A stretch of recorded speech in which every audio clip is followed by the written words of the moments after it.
குடும்பத்திற்காக அல்லது அந்த நபருக்காக நீ இப்படியெல்லாம் அவன் செய்யாதே அவன் என்று சொல்லி அவன் சில வேளைகளை நமக்கு எச்சரிப்பு வரும். ஆனாலும் அந்த எச்சரிப்பை நாம் பொருட்படுத்த மாட்டோம், அந்த எச்சரிப்பை நாம் கண்டு கொள்ள மாட்டோம். பாருங்கள், அவன் நான் அந்த குடும்பத்தை நேசிக்கிறதுனாலே அவன் என்ன தப்பு இருக்கிறது என்று சொல்லி அவன் நம்முடைய நியாயத்தை நாம் செய்கிற காரியத்தை நியாயப்படுத்துகிறவர்களாய் காணப்படுவோம். பாருங்கள், ஆண்டவர் எதற்காக விட்டுவிட வேண்டும் என்று சொல்லுற என்று சொன்னால், பிற்காலத்திலே அந்த குடும்பத்தின் மூலமா உனக்கு உன்னுடைய வாழ்க்கைக்கு பெரிய பாதிப்பு கடந்து வரும் என்று சொல்லி ஆண்டவர் தெரிந்துதான் அதை விட்டுவிடும்படி தேவன் எச்சரிப்பு கொடுக்கிறார்.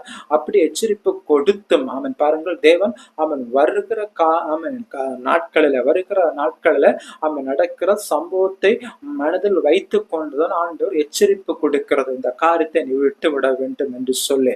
ஆனாலும்